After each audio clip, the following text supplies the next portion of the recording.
AP Tirupati Tiruchanur Shri Padmavati అమ్మవారి కార్తీక బ్రహ్మోత్సవాలు వైభవంగా జరుగుతున్నాయి. 4వ రోజు ఉదయం కల్పవృక్ష వాహనంపై మురళీకృష్ణ అలంకారంలో పద్మావతి అమ్మవారు భక్తులకు అభయమిచ్చారు. వాహనం ముందు గజరాజులు, భక్తజన బృందాల భజనలు, కోలాటాలతో సందడి నెలకొంది.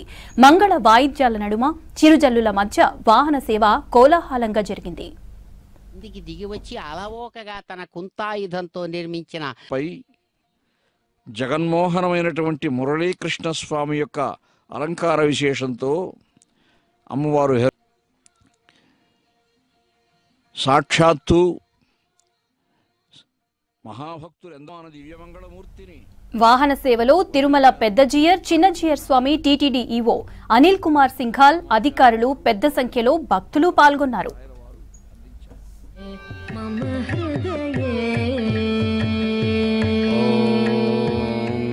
తీరే కశ్చిదస్తి మహీధరః వెంకటాచలనామాసౌ సర్వభూభృత్కులోత్తమః అని ఆ ప్రణయమూర్తులు ప్రణయ విహారం చేస్తూ ఉన్నారు ఈ క్షేత్రంలో.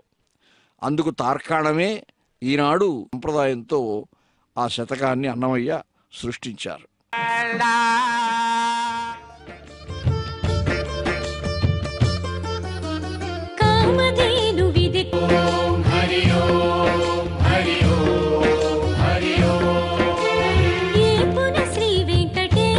చీకట్లను అలవోకగా తొలగించేటువంటి శ్రేష్టమైనటువంటి కాంతి స్వరూపమైన గురువుగా భాషించే స్వరూపంతో మమైకంగా ఇద్దరూ భావిస్తున్నటువంటి రీతితో సరసిజ నయన